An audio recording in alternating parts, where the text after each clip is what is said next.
Dostlar, toyun soğuna çıktı. Aman Baygen'in jеңүүчүсү. Жолду жолбоз Кайын Досовтан маектен алып, Кайын Байге кутту болсун. Салам алейкум. Биринчиден той кут болсун. Азыр кубанычтын толкунданып турам. Ооба. Ошо. Эң сонун намыска жарап, Шамалды сайдын шаардын намысын көтөрүп коёйм. История болду эми. Жакшы, мен байкап атам, Абдыке. Мынакей саяпкерде келип атат, кучакташат. Мына Qo'yishning mesajlari salala pulni yig'ib atadi. Dostlar, Abduka, mayli suantal, men do'stga keldi. Qolgandan ko'chdan jash aylanib ketdi o'xshaydi. O'shanda oldu o'xshaydi. Bunday сезимдер чандырып келет го дейм. Мындай президенттин ушундай чоң койгон байгесин биринчи жолу утуп атабыз. Ошон үчүн аябай толкунданып турабыз да. Сонун бул Караталдын ата деген айтып бербесең болбойт го. Каратал. Мынакей достар. Тарел деген бала. Каратал боюнча айтып койсоң. Каратал лимиттин баласы. Ооба. Элесин Малинка деген Нурбек деген байкеден чыккан. Быйыл канчанчы байгеси Каратал? Быйыл кыз айтып койсоң. Быйыл 3-чү байгес. Буга чейин Айыл Шарба министрлер кабинетинде 5-чи жолу калды. Анан Таласта чоң ат чабыш болду. Анда 7 миллион сайылып ошол жерден дагы 2-чи болуп калганбыз. Бүгүн 3-чү чабышы. Жакшы, саяпкер менен маяк кыла алам да. Балам, кандай чабыш болду? Бүгүн оор болду, жеңил болду. Жеңиштүү тайрыга качан ишенди беле? Башында ишенип Эң артта жүзүмө ото ченде. Аны ким үйрөттү? Айбек байке астына чыкса алага чыгып кетет. Атын ким? Карел.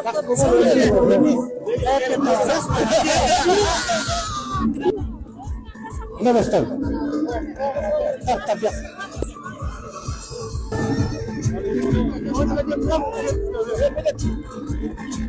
Haydi.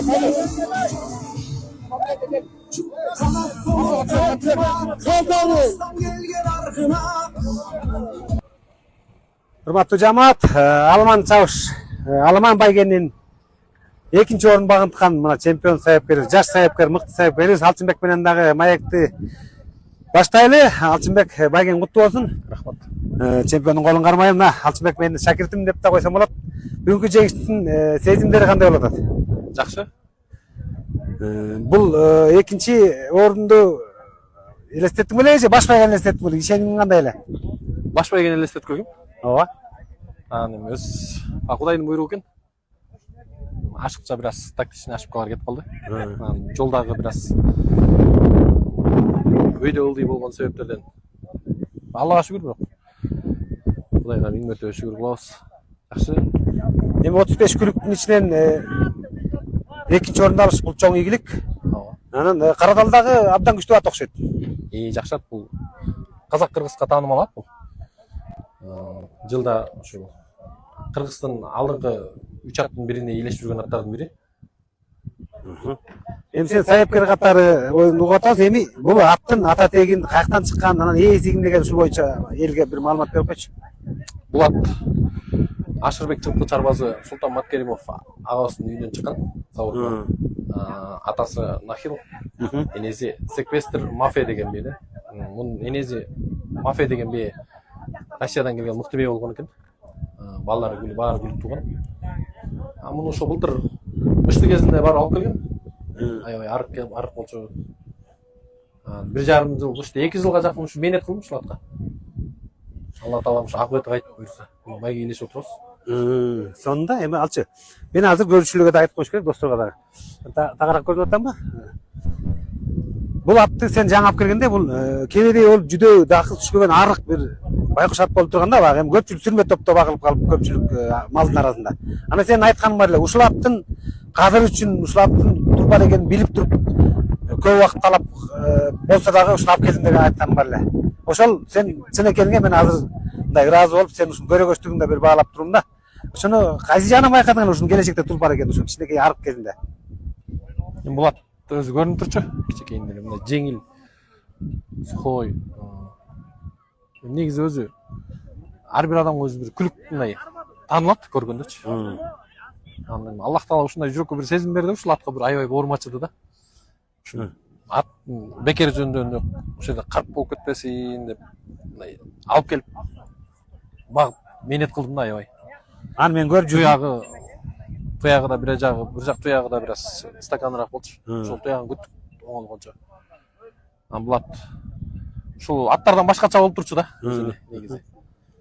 Мыкты аттын мындай мүнөздөрү бар аябай. Ошо бул аттын буту стаканыраак эмес, стакан эле болчу. Анан мен көрдүм сен абдан мээнет кылып, унан такалап калган сайын оңдоп отуруп ушундай мээнет кылдың да, анан муну айтып коюш керек, ушул аттын канына басым жасадыңбы же мүчөсүнө басым жасадың бул аттын күлүктүгүн билгенде? Ал жерде жаман ат жок.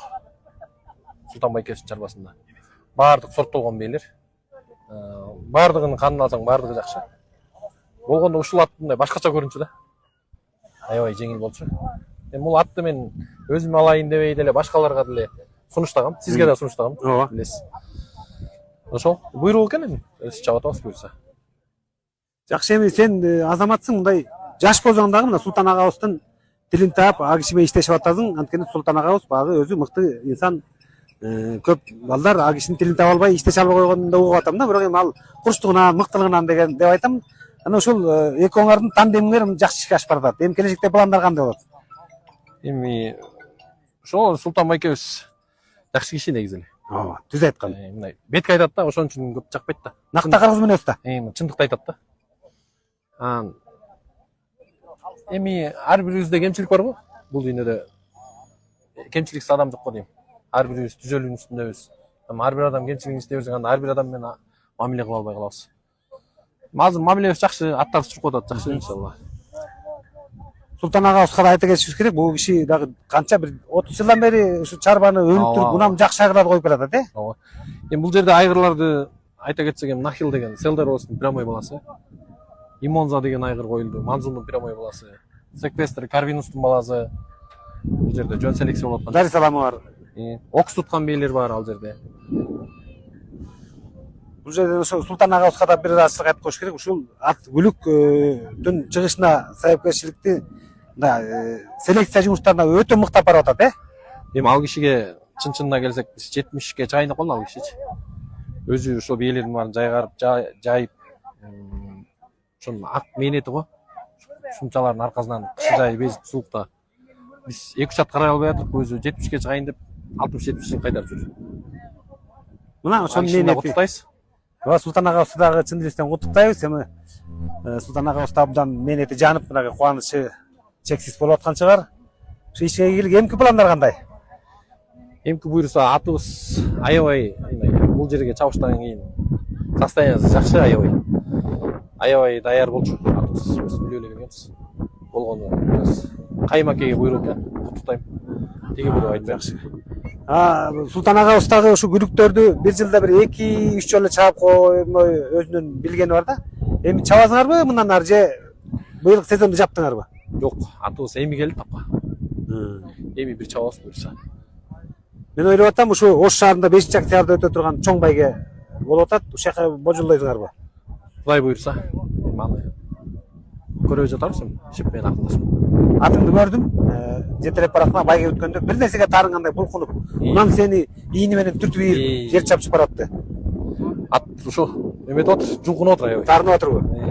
Менин акылбайдын деген себеби айта албайт да жаныбар чуройчу. Эми ал эчтеке эмес, буйругу ошол. Караталда абдан күчтүү бар. Демек, эмки жолугушууда Каратал менен дагы кызык чабышты көрөт экенбиз. Иншалла аман болсок, буйруса байгелерде жолугабыз. Мейли анда ишине ийгилик.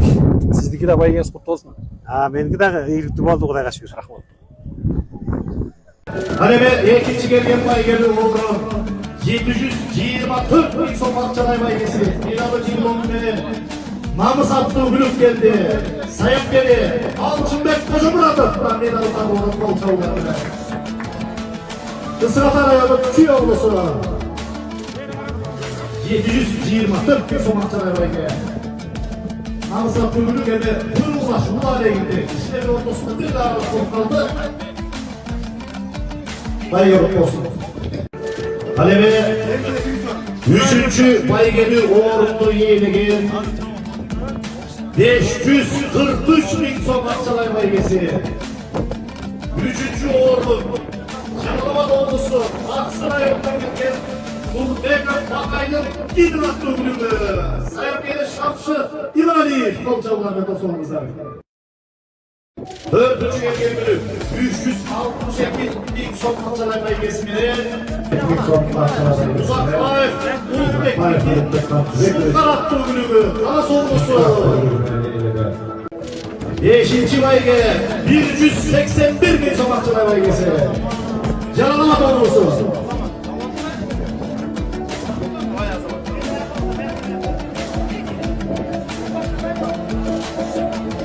Dördüncü erken bölüm 306. Kendin Almanlı bölümü 108.600 sabahçılar baygesinin Kara attığı bölüm. Yeşil Kulak Vakbek diye.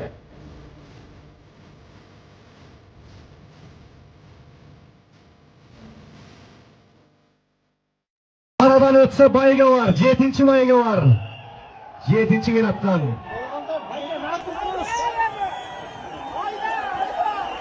Kaç kula. 7. bayge var. 7'nin baygesi var. Bale. 72.400 somakçılar baygesi var. O zaman. Bu kaçayın altı. 7. bayge 72.000 som. İçkence genge benzin kuyganğa gelinceden.